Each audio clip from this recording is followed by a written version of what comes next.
Hello viewers, I'll take you through the story for A-Level Applied Mathematics. And in this video, we are going to go through the marking guide for Senior 5, Math Part 2, end of Term 3 for the year 2024. So this video is suitable for students in both Senior 5 and Senior 6 offering Principal Mathematics as part of their combination. So these are the videos we hope to upload in this holiday, as we wait for students from these schools to inbox me their papers, that we also include them on the list. So if there are books you need to buy, these are the ones I recommend for physics, math, and subsidiary mathematics. So Principal Mathematics, there are 4 books: Math Part 1, Math Part 2, Topical Question Bank, and Termly past papers with marking guides. Subsidiary math, it's only one book which has notes and termly past papers with marking guides. Physics, there's also 4 books: Physics Paper 1, Physics Paper 2, Topical Question Bank, and its solutions. So for any of the copies, contact the author on this contact. Or if you want to send the papers you did at your school, use this very WhatsApp number. So just start with section A. Section A contains 8 questions and all are compulsory. So question 1 says, 2 events A and B are such that probability of A is 0.6, probability of B is 0.3, and probability of A union B is 0.8. Find Roman 1, probability of A union B complement, and Roman 2, probability of B complement given A complement. So here you could choose to use a Venn diagram or a contingency table. Whatever you do is okay, but what you shouldn't do is to use the condition for independent events. Some students say this times this gives you probability of A intersection B. That only works when they specify that these events are independent. But in this case, they didn't specify, so what you do, you either use a Venn diagram or a contingency table. By contingency table, I mean the expressions, should I say, call them expressions or formulas? Formulas for probability.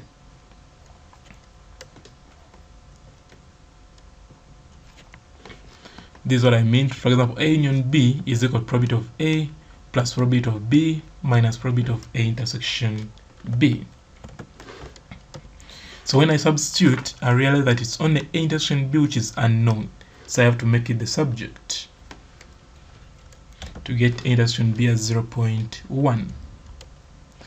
Then A intersection B complement is equal to, now this is a contingency table, is equal to probability of A minus probability of A intersection B. How do you know what to put here? What you should know is that what doesn't change. If you look at these 2 intersections, B changed from B complement to A to B, but A remained the same. That is why it's the one we put here. So what doesn't change in both intersections is what we put here, in short. But if you also draw a contingency table, it is okay. So now we have A intersection B complement as 0.5. And now that you have it, you can now get the union. So this expression is similar to this. What is changing is that what was B is now we put B complement. Then we substitute. Probability of A is that we are given probability of B, and probability of B complement is got by saying 1 minus probability of B. Then this one is what we got here. So in the end, you come up with 0.8 as the answer they wanted. Then Roman 2 also, they wanted probability of B complement given A complement. So numerator is the intersection of these 2, and denominator is what comes after the slash.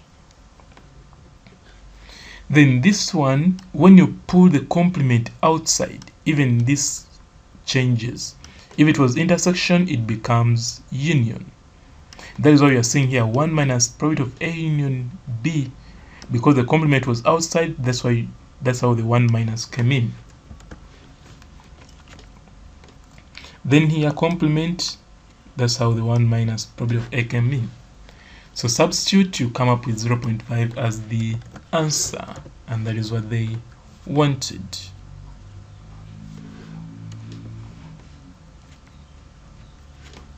Then question 2, so that question was from probability. Then question 2 is from numerical methods, which is linear interpolation and extrapolation. So it says the table below shows the depression caused by masses placed at the midpoint of a stretched elastic string.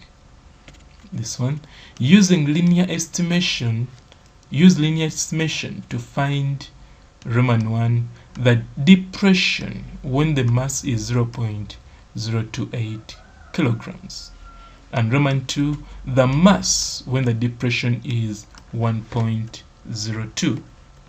So the first thing to do is to identify where this lies under the given masses. This one lies between 0.02 and 0.03, meaning that we are going to extract out these as our necessary values. So let's do that.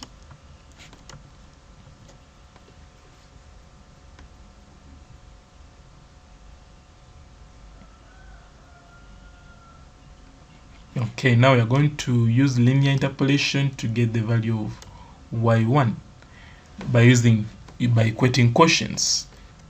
So anyway you equate, provided you are consistent. Now for me, this is what I did. I said this minus this over this minus this is equal to this minus this over this minus this.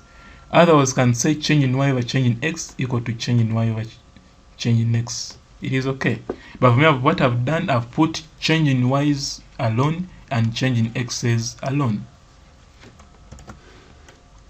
Then simplify to get the value of y1 as that. Then part B, they said they want the mass corresponding to a depression of this. So we shall go in the values of depression and look for where 1.02 lies. 1.02 is after 0.96, so that becomes extrapolation. Extrapolation means you use the immediate two values. So if I choose this and this together with this, it is not okay. So in extrapolation, use the immediate values.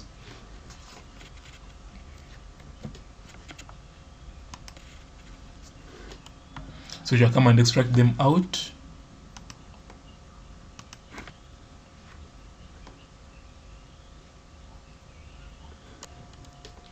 So now equate the quotients. So I began with change in x's alone equal to change in y's alone. So this is what I've said. This minus this over this minus this is equal to this minus this over this minus this, to give you this step. Then I'll simplify using the calculator and make x to the subject, and that's what they wanted.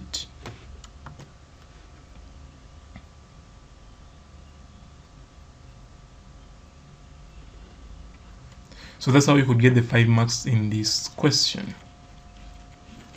Then question 3. Question 3 is from mechanics under the topic of linear motion. It says a lorry starts from a point A, okay, and moves along a straight horizontal road with a constant acceleration of 2 meters per second squared. At the same time, you know that word, at the same time, a car moving with a speed of 20 meters per second and a constant acceleration of 3 meters per square second is 400 meters behind the point A and moving in the same direction as the lorry. Find how far from A the car overtakes the lorry. So here it is advisable that we make a simple sketch, though it doesn't carry a mark, but it helps us not to mess up. So I'll put there the lorry and there what is given about the rotary, because they said starts from, that's why u is 0, starts from. Then acceleration at 2 meters per square second. Then the distances don't know. Now this distance is when they are together. We shall see that. But initially that is it. Then for the car it is behind by 400. That is why here, if this one moves the distance x, this one will have moved an extra 400 meters. The initial velocity was 20, the acceleration was that. Now at this point, that is when the car overtakes the lorry. And at that point they have a certain velocities which we also don't know. But the good thing, we know that they all began at the same time. That means this distance, this distance and this distance covered by the car, they are these two distances are covered in the same time t. The two distances are covered in the same time t. So for the lorry, using second equation of motion, we shall substitute for s, for u, then for t. Okay, the whole, because u is 0, the whole of this expression should be 0. Then a1 and t, giving us equation 1 as that. Okay, that is the mark for this slide. Then 2, we shall consider we shall still use second equation of motion for the car. So for the car, second equation of motion, substitute for s, u, a, then get equation 2. After equation 2, now we shall solve simultaneously. When I equate, I'll come up with this. Simplify by collecting like terms to get a quadratic. Then use the quadratic formula to get the two values of t. But t cannot be negative, therefore t is this. And that's what they wanted. That is the time. Let me see the question. What did they ask? Find how far from A. How far from A? Remember, point A is here. So they want this value of x. So let's come and get. We shall use first equation of motion and substitute to get the value of x. And that's what they wanted.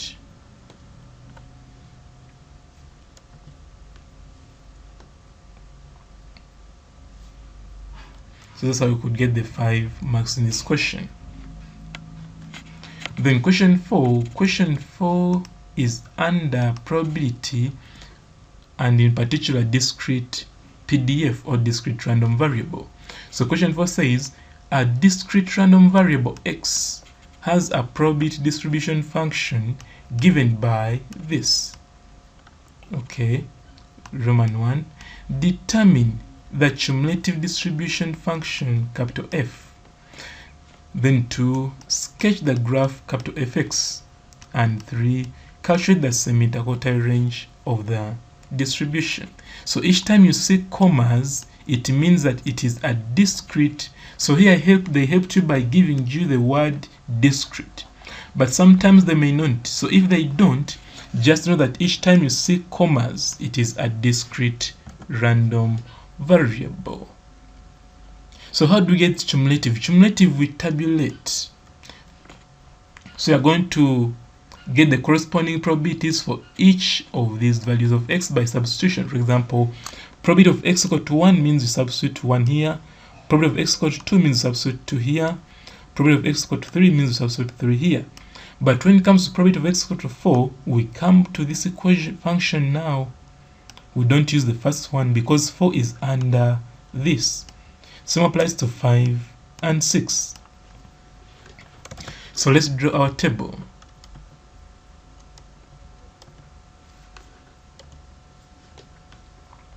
So we shall get values of x, values of fx, and values of capital Fx. So let's first get the probabilities for all. So when x equal to 1 is that, when x equal to 2, when x equal to 3, when x equal to 4, when x equal to 5, and when x equal to 6.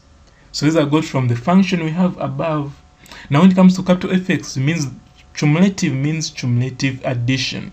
Just as you used to get cumulative frequency from frequency, even here you can get cumulative PDF from PDF. So first write this here, then add this plus this gives what is here, this plus this gives what to put here, this plus this gives what to put here, this plus this gives what to put here, this plus this gives what to put here. And basically that's what they wanted. Then Roman 2, they wanted you to sketch. To sketch means you draw the axes, label them X and also capital FX. Then you put the necessary values. We have values from 1, 2, 3 up to 6. Then also probabilities, you put the necessary values. The values which are in the table, but also if you include other values, it is okay. But because it's a sketch, including very many values will take more time. That is why we prefer you only put what is necessary. Then you start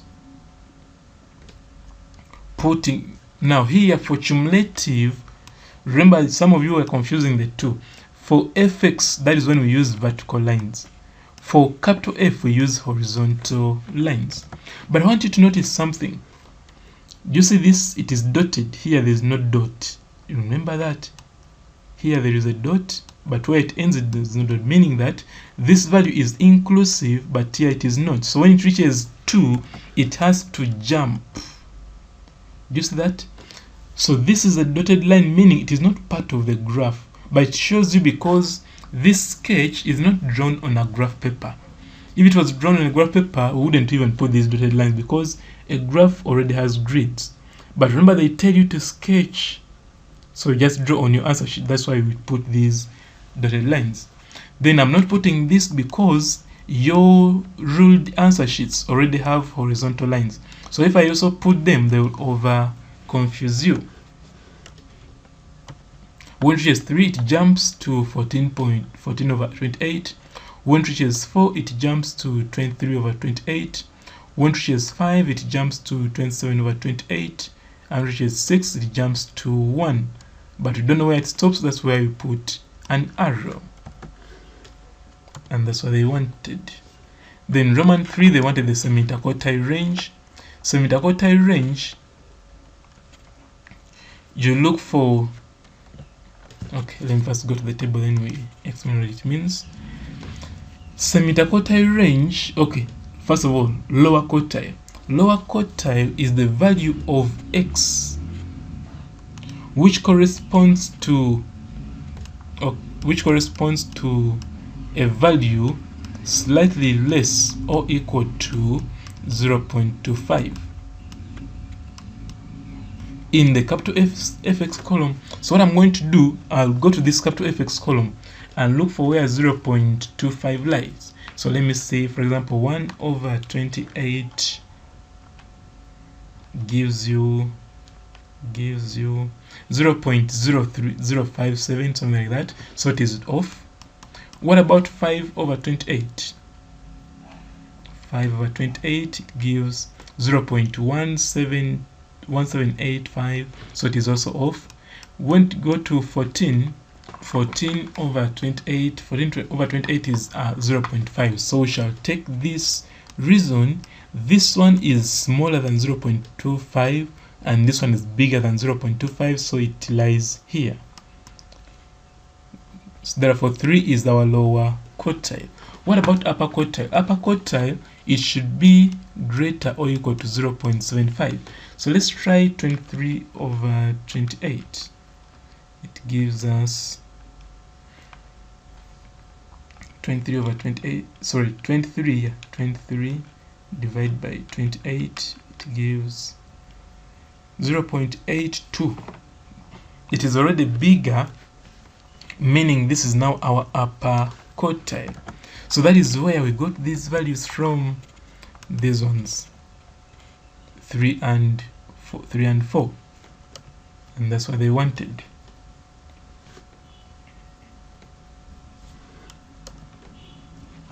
Then question 5 is under numerical methods.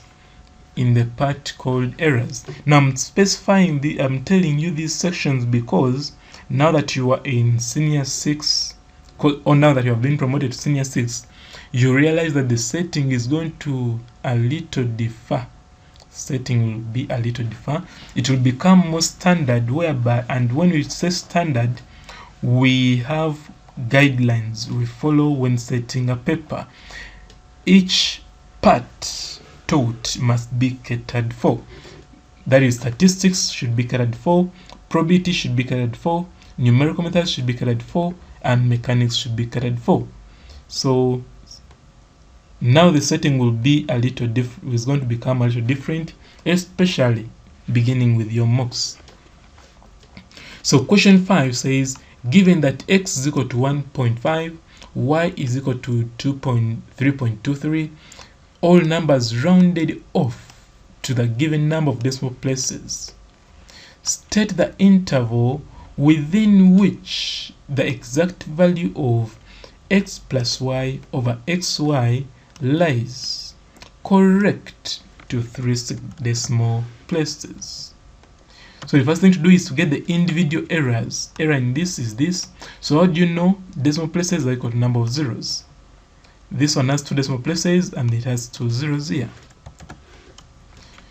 After that, then we shall come and minimize and also maximize. To minimize a quotient, it means the numerator should be minimum, denominator should be maximum. Okay, but the numerator has an addition, and to minimize addition, both entries should be minimum. That's why you see minimum here and minimum here. To maximize a product, both should be maximum. That's why you see maximum here and maximum there to give you this. Then to maximize, it is the reverse. Numerator should be maximum, denominator should be minimum to give you that. Then we can state, because they wanted the interval, we use box bracket and we round off to the required accuracy. I think you are noting something. Here, I didn't hurry to round off to 3. I only rounded off at the final step. Remember that.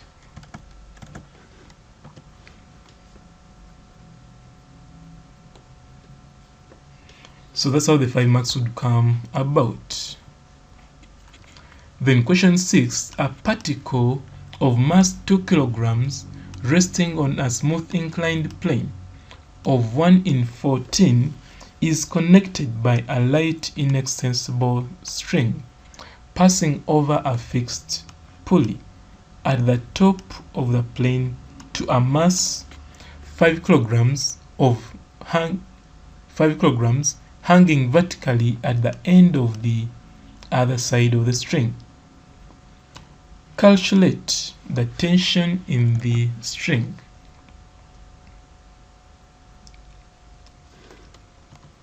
So we shall need to make a sketch. But slope, this thing, what does it mean? Slope of 1 in 14 means sine theta is equal to 1 over 14. So it gives you an angle of 4.1 degrees. Then we can come and draw our inclined plane with a pulley at the top. So that was the setup. But they told us this mass which is resting, this pulley is smooth, so this plane is smooth, and the mass there is 2 kilograms. So we shall put the weight and also resolve parallel to the plane and perpendicular to the plane. Then this one gives a normal reaction, which is that.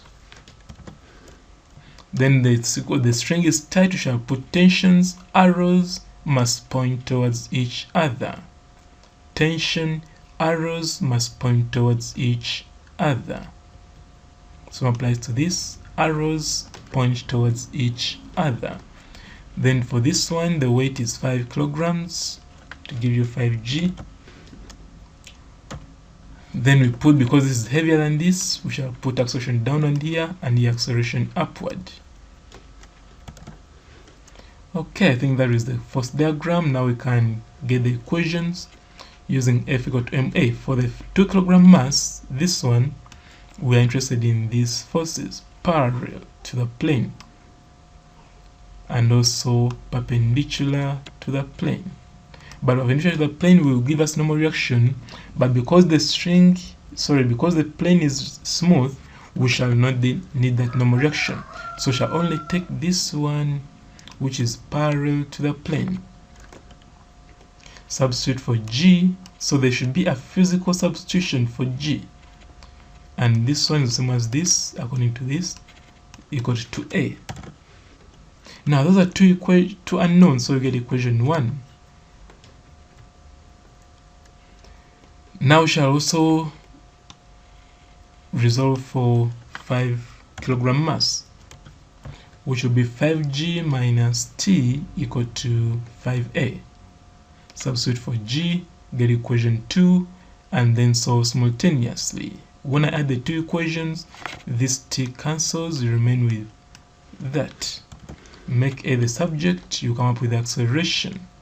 Then from equation 1, I can get the value of T by substituting for A. And that's what they wanted.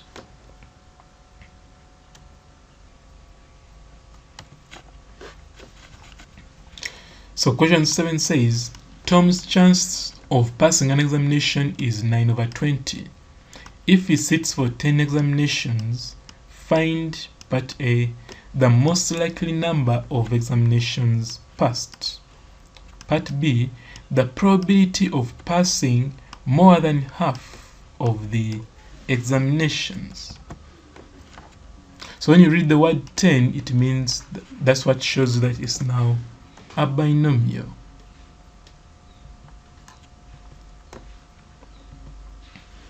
So binomial with probability of success being 9/20, which is 0.45. Probability of fail is 1 minus p, which is 0.55, and n is 10. So for you to get the most likely number, you first get the mean.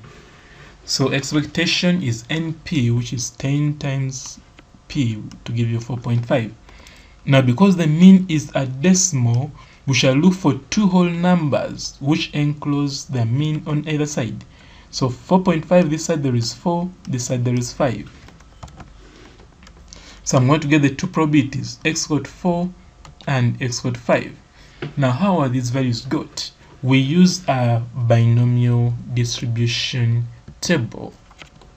Binomial distribution table. So this is how it looks like. It's there in your logbook. So 1, n is 10. That's what you first look for. Then you come at x got 4. Do you see 4 and 5 here? Then you go this side horizontally until you reach a probability of success, which is 0.45. So the corresponding probabilities are the ones of interest. So the first one is probability of x equal to 4. The second one is probability of x equal to 5. So that is where these two probabilities were got from, these ones. Now of the two, you look for the one with the which is bigger or which is highest. The biggest is this one, and it corresponds to x equal to 4, meaning that most likely number of exams passed are 4.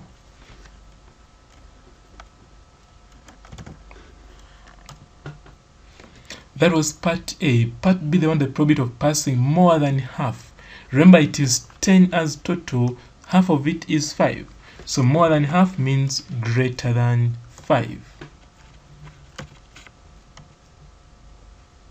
So greater than 5 means 6 or 7 or 8 or 9 or 10.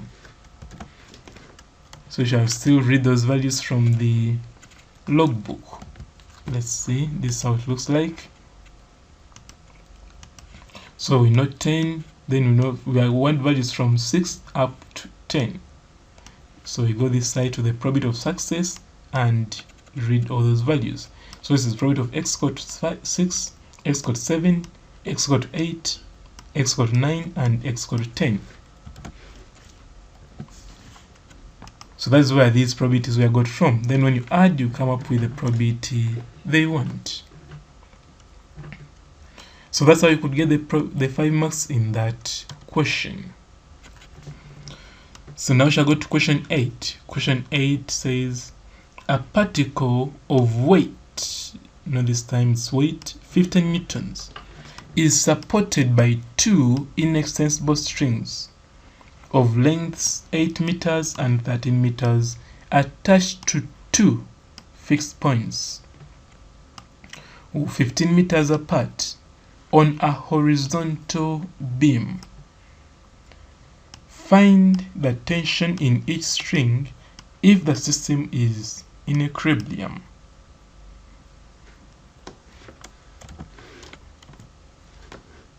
So we shall need to make a sketch to show the force diagram. So these are the 2 points, these are the 2 strings, and they attach, a particle is attached, but the weight is 15 newtons. The string is tight, so it will have tension. Tension arrows should face towards each other. These are 2 different strings, meaning they have different tensions. The angles, we don't know them, but the good thing we know the distances. So let me draw another triangle for distances, which will be used to get the angles.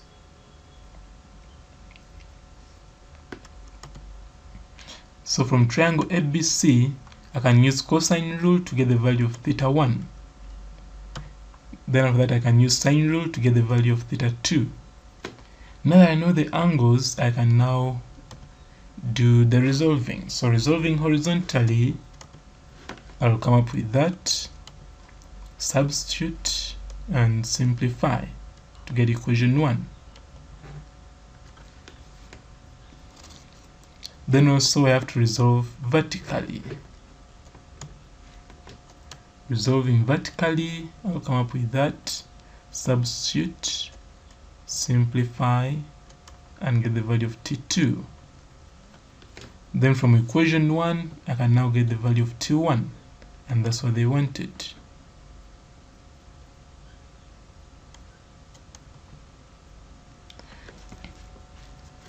So that was section A. Now we shall go to section B. So question 9 is from descriptive statistics. So it says the heights in centimeters of 100 recruits who reported for a recruitment exercise were recorded as follows.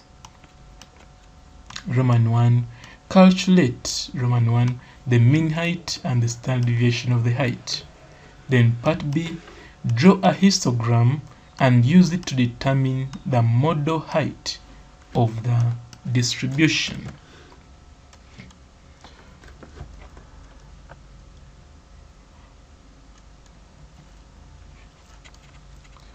So here we shall need to first tabulate. So we shall have a column of height and put the heights given the question.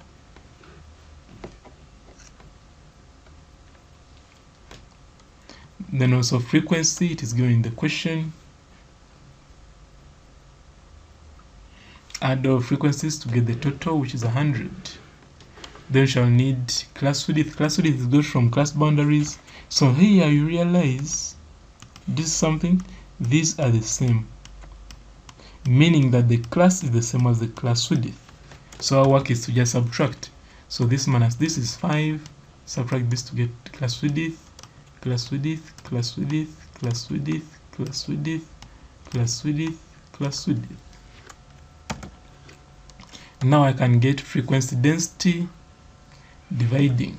So this divided by this divided by this, this with this, this with this, this with this, this with this, this with this, this with this.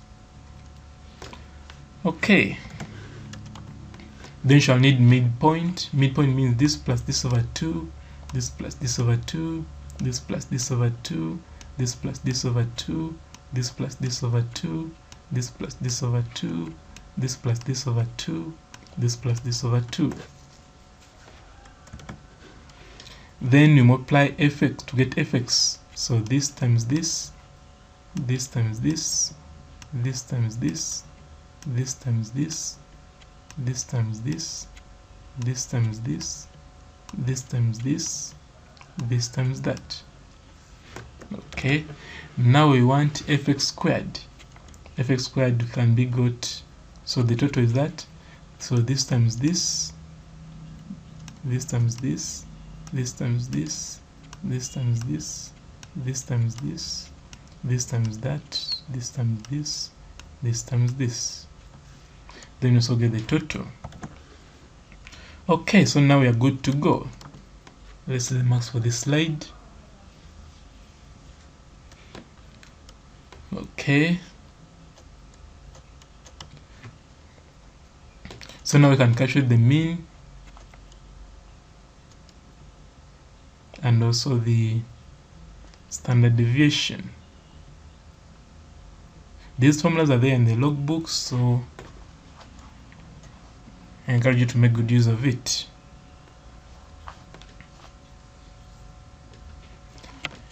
Okay, so next was histogram. Histogram, we now plot class boundaries against frequency density. Plot class boundaries against frequency density. So we shall come and start.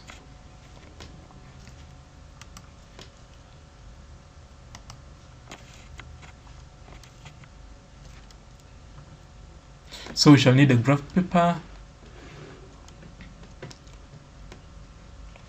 axes, draw them, then get a good scale.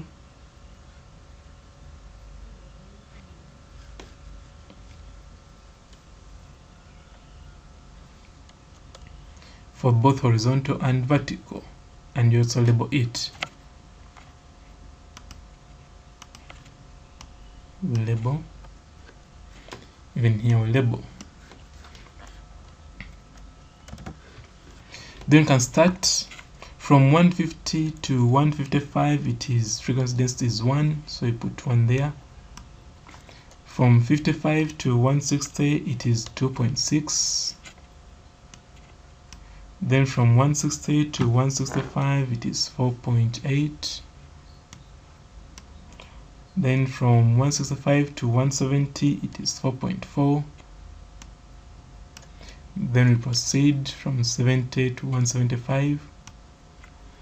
Then from 175 to 180. Then from 180 to 185. And lastly from 185 to 195. So that is our histogram, but we need to use it to estimate the mode. So we shall join this point to this point using a ruler, and also this point to this point using a ruler, and this intersection we drop a vertical line to meet the horizontal scale and read off the value as our mode, and that's what they wanted.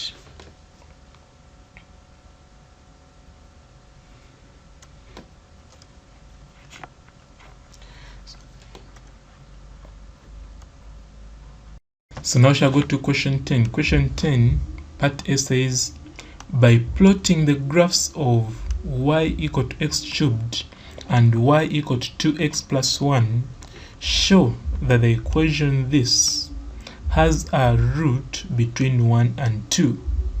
Then estimate the initial approximation x naught from your graph correct to 2 decimal places. So I want you to realize that this one is got by combining these two. When I say this equal to this and I put everything on one side, I'll come up with this equation. In short, when they want the root of this combined equation, it is the intersection of these two graphs of the curve and the line. So let's start with part A. Let's start with part A.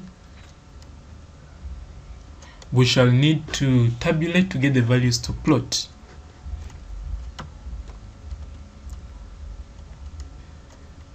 So the values of x are from 1 up to 2. So we divide from 1 to 2 into more than 5 points. So when x is 1, x cubed is 1, and this is the 3. When x is 1.2, here we have 1.73. So we use 2 decimal places because they are easily plottable. when x is 1.4, this becomes 2.74. When x is 1.6, it is 4.10. 1.8, it is 5.83. Then 2, here it is 8, and here it is 5. Now, realize that these have no values because for a line, we only need 2 points.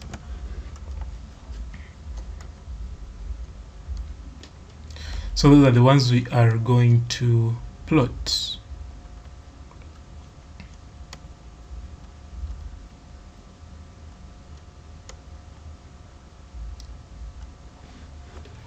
So you come and draw the axes, get the correct scale.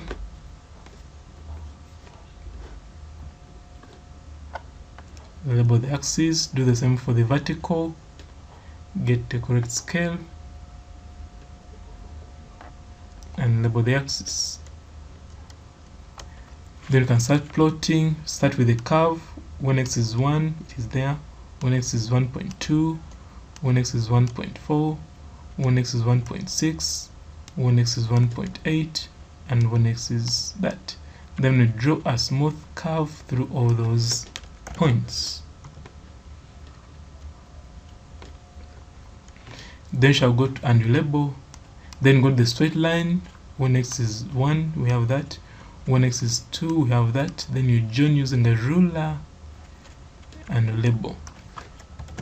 Now that intersection is what we are interested in. You come and read it, and that will be the root to 2 decimal places. And I think that's what they asked for part A. Let me first see. Because part A says, estimate the initial approximation x naught from your graph corrected to decimal places. So that's what we have done. So part B, show that the general iterative formula for solving the above equation can be expressed as this and also as that. So general iterative formula is about making x the subject. Let's first see the marks for this slide.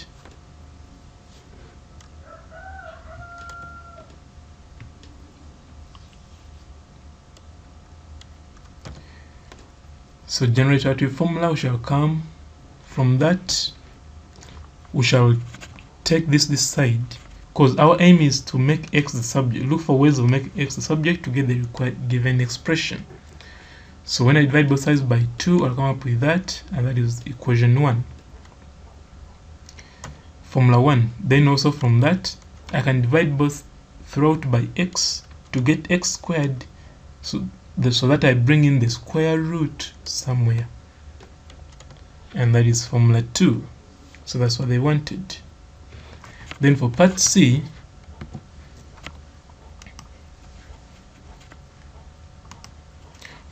they said using x naught obtained in A above, and each formula twice,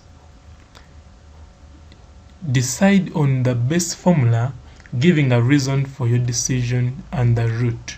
Correct to 2 decimal places. So shall use this x naught to get x1 and x2, because they said we use each formula twice. So they want x1 and x2. So first with formula 1, x1 is that, and x2 is that. That is formula 1. Then formula 2, let's first see the marks for this slide.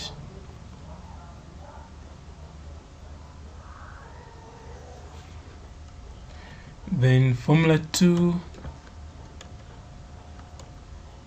we have x1 as that, x2 as that. So formula 2 is the most suitable because it converges to a constant root. For the other one, it was diverging. For example, if you look at this, let me show you what I'm meaning. For this one, when I round off to 2 decimal places, I'll get 1.63. Here, when I round off, I'll get 1.65. Do you see that? 3, 5. Yet for this one, when I round off, I get 1.62, and even this one, 1.62. So this one is converging, and that's what they wanted.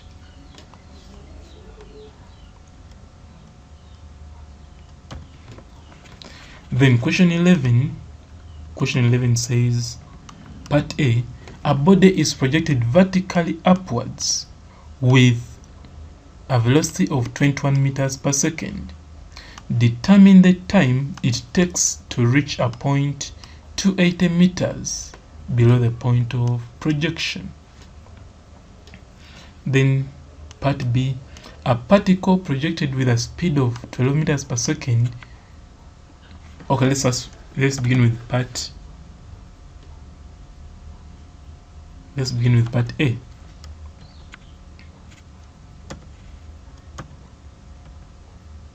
So using S second equation of motion, remember it was like this, then it fell below the point of projection by distance of 280.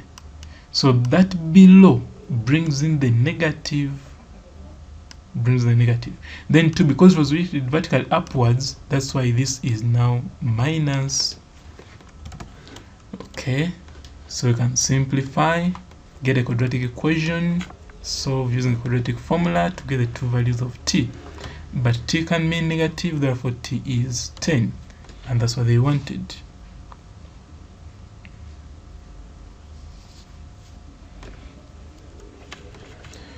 That was part A. Now part B. Part B says, a particle projected with a speed of this to move in a straight line on a rough horizontal surface comes to rest in 5 seconds. Calculate the distance it covers in its last second of the motion. Last second. In its last second means distance covered during the 50th second. And distance covered during the 50th second is distance covered in 5 seconds minus distance covered in 4 seconds. So shall come and say,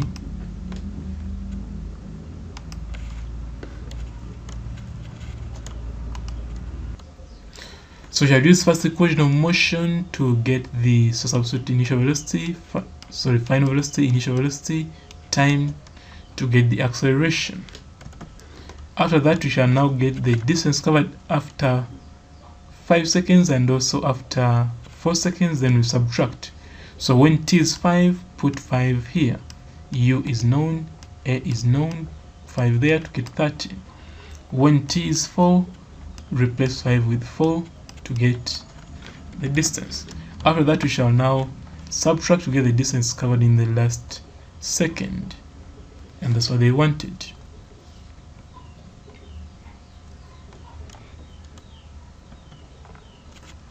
Then question 12 says, an industry manufactures iron sheets of mean length 3 and standard deviation 0.05. Given that the lengths are normally distributed, find part A, the probability that the length of any iron sheet picked at random will be between this and that. I think let's begin with that. Probability between this and that. Then you standardize, where we say this minus mean over standard deviation. This minus mean over standard deviation to come up with that. So these are different signs, meaning that we add. So it becomes phi 1 plus phi 3. So phi 1 is this, phi 1 is this, phi 3 is this to give you this. Now how did they get phi 1? We use now when you see 4 decimal places, it means they used a logbook, but you can also use a calculator. So let's see the method for a logbook. For a logbook, we shall come at the cumulative normal distribution table. Cumulative normal distribution table. Z value is just 1, so 1.00, which is this. Then for 3, that was phi 1. I think that's what you see here. Then for phi 3, also look for 3.00, which is 0.4987, which you see here. Therefore, when you add the two, you come up with 0.84, which they wanted.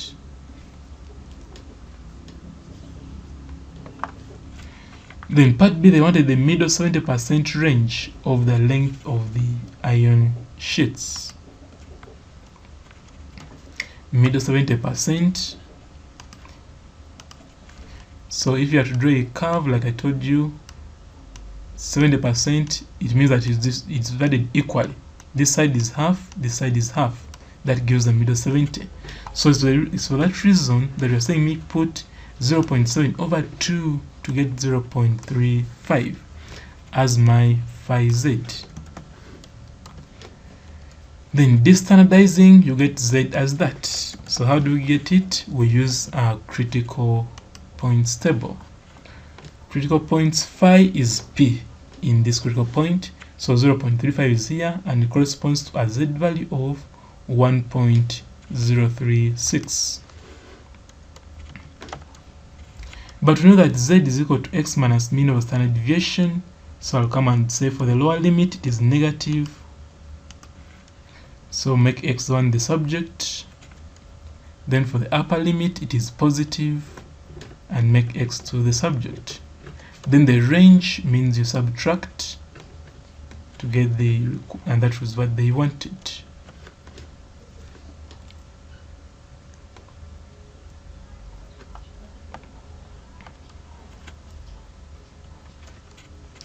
Then question 13, part A, the table below shows corresponding values of x and y, and for corresponding values of x and y, and for y equal to x ln x. Okay, copy and complete the table with the values of y corresponding to x equal to 2 and x equal to 2.5, giving your answer correct to 3 decimal places. So that means that we get a calculator and substitute, replace x with 2 here and here to get what is here, and also do the same, replace x with 2.5 to get what is here. As simple as that. So let's first try to do that.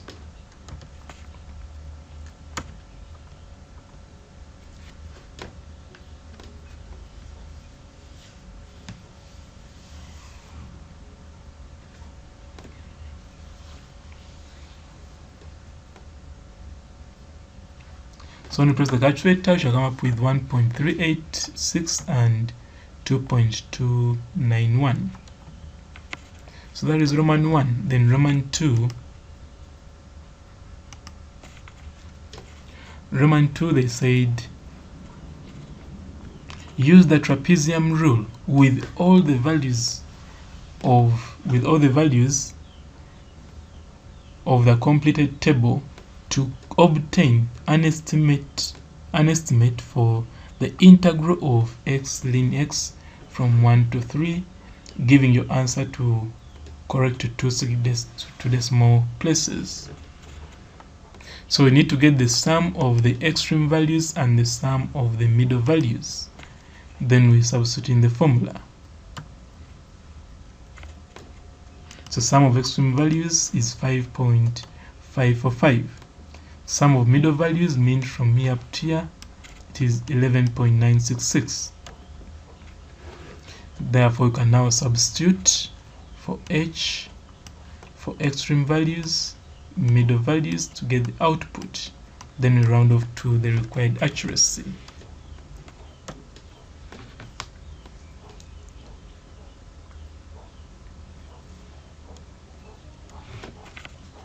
So that was Roman 2.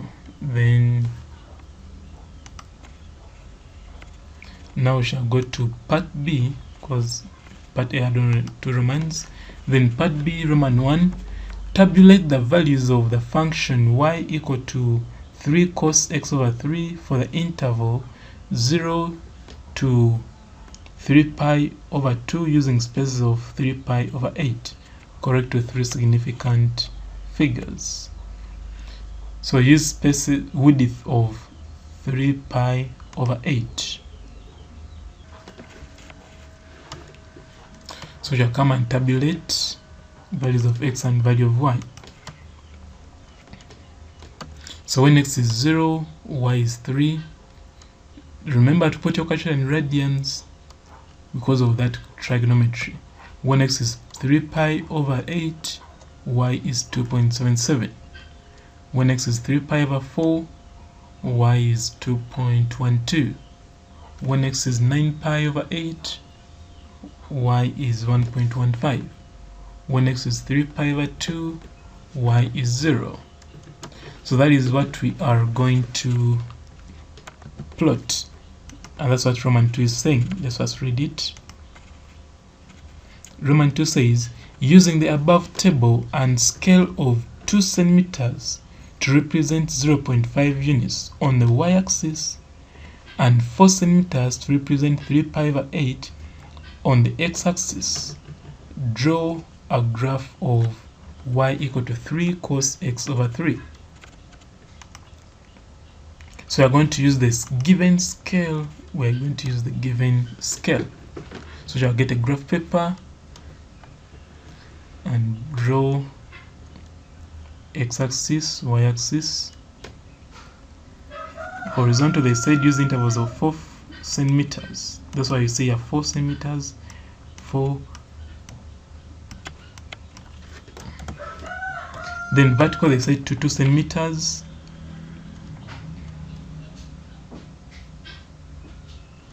Then we can start plotting. 0 goes with 3. 3 pi over 8 goes with 2.77. 3 pi over 4 goes with 2.12. 9 pi over 8 goes with 1.15.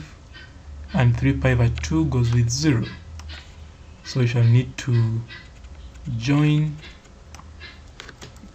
using us to get a smooth curve and label. So that was Roman 2. What does Roman 3 say? Roman 3 says, by dividing the area under the graph between the lines x equal to 0 and x equal to pi over 2, 3 pi over 2, into trapezia of equal strip width of 3 pi over 8, estimate the total area under the graph. Correct to 3 significant figures. Estimate the total area. So we are going to divide it in 2 trapeziums. That is the first one with area 1, second one with area 2, third one with area 3, and the last one with area 4.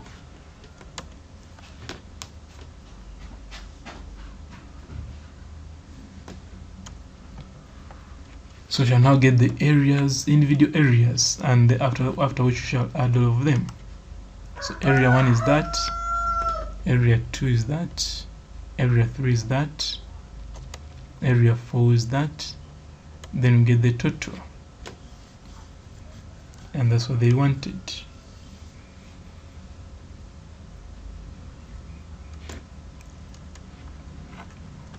So that was question 13. Now question 14, mechanics. It says a particle of mass 2m kilograms rests on a rough plane inclined to the horizontal at an angle of arctan 3 mu, where mu is the coefficient of friction between the particle and the plane. A particle is acted upon by a force of P Newton. Okay. Part A, given that the force acts along a line of greatest slope and that the particle is on the point of sliding up, show that the maximum force possible to maintain the particle in equilibrium is given by this.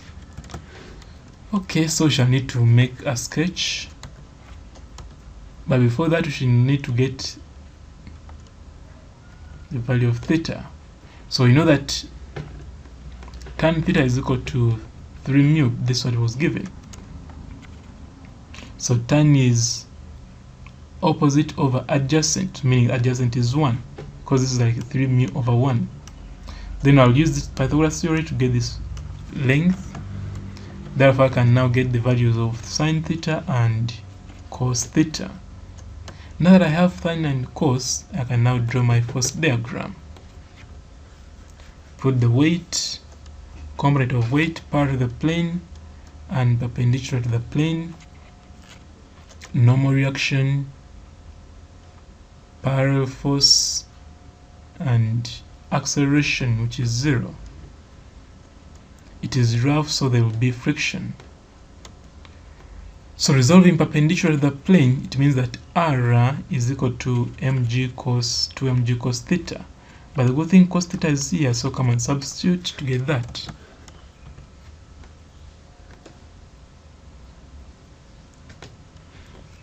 Okay, then what about parallel to the plane? Parallel to the plane, P max is equal to this 2. But I know r is this, so substitute for r and substitute for sine theta. Then simplify.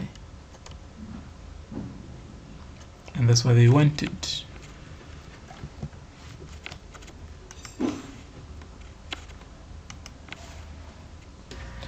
So part B says, given that the force acts horizontally in a vertical plane and the particle is on the point of sliding down the plane, show that the minimum force required to maintain the particle in equilibrium is given by this. So that means that we need to make another force diagram.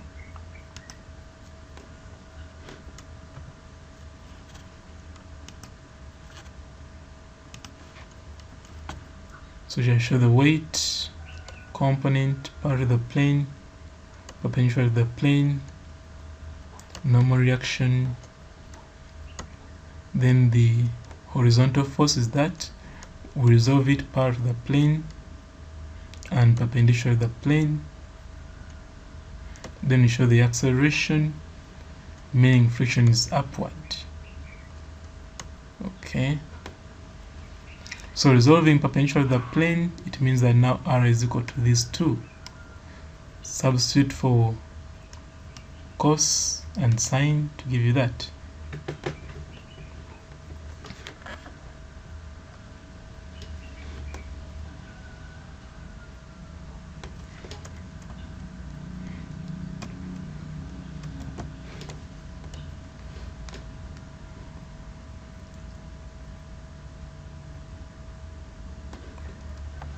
Okay, now we can now go and resolve parallel to the plane.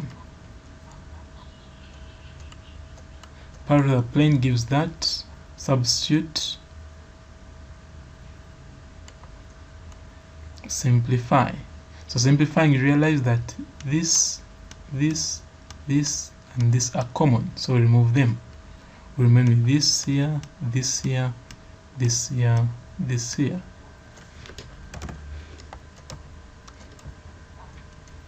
Then you correct like terms, take this on this side to get 4 mu mg.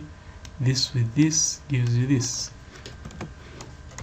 Make P minimum the subject, and that's what they wanted.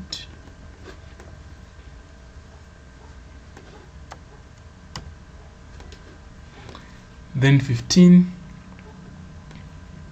question 15, the table below gives the points awarded to 8 schools by 3 judges, J1, J2, and J3, during a music competition.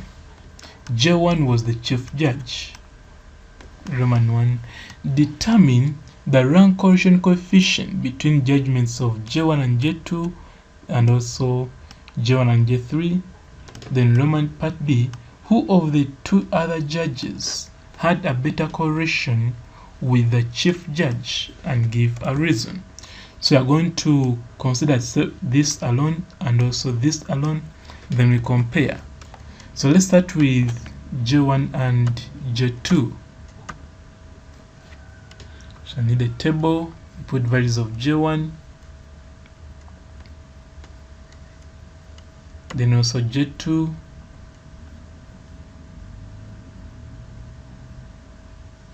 Then we start ranking for J1. We rank in descending order. That one takes rank 1,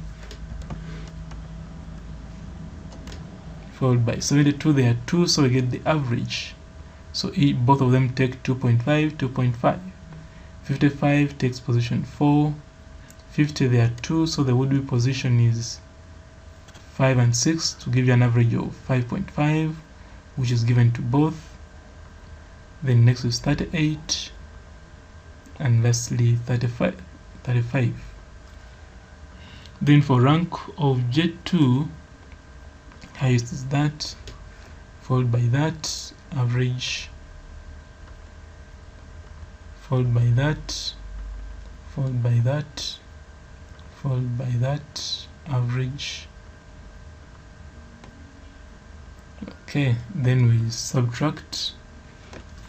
So subtract this minus this, this minus this, this minus this, minus this, minus this, minus this, minus that. Then we square this, this, this, this, this. Then we sum up. Then we can now calculate the Spearman's rank correlation coefficient, which is that.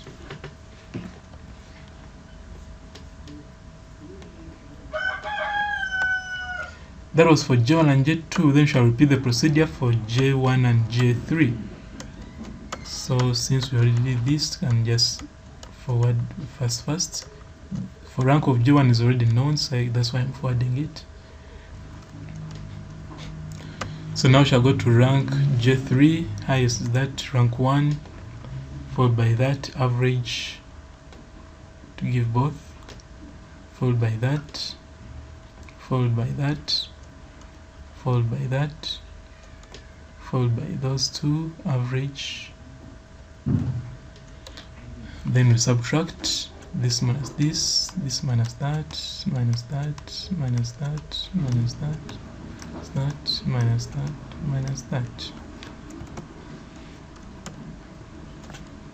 Then square both sides. So square this, square this, square this, square this, square this, square this, square this, square that.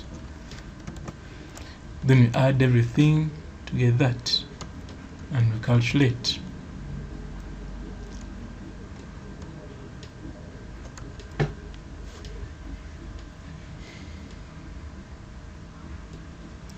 Okay, then we are going to compare. I realize that, let me first, this is 0.7028. This one is 0.7440. So this is bigger than the other one, meaning this one correlates more with judge 1. So we can come and conclude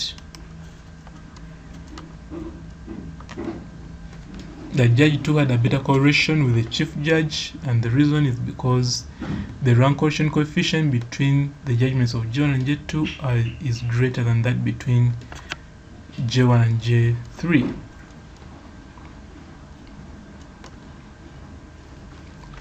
Then question 16, part A says 3 forces, these ones, act on a plane at the points, these ones, respectively. The sum of moments of forces about the origin is 32 newtons, Newton meter clockwise. Find the value of A, find the value of B.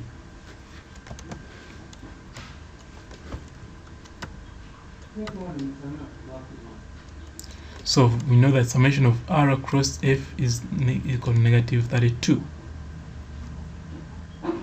So we substitute, these are the R's positions, these are the forces.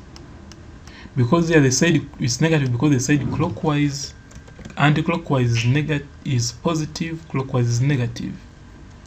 So get determinant, this minus that, this minus this, this minus this, equal to that.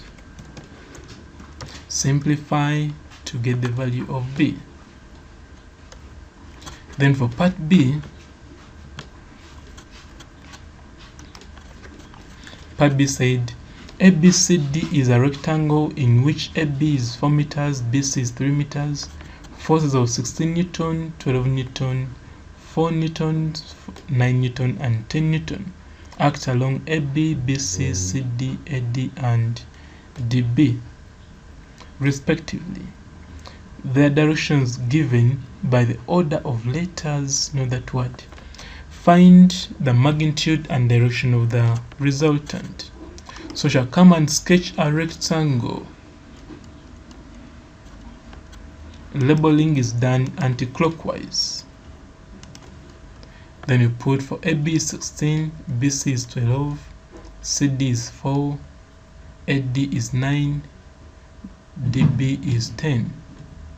But we don't know this value, so we need to get a triangle of sides. Good enough, they were given. So this one is to complete the Pythagoras ratio.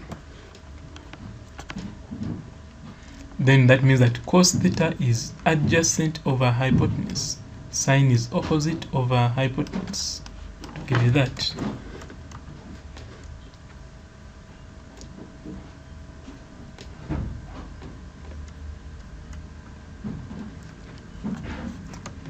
Then you can now resolve.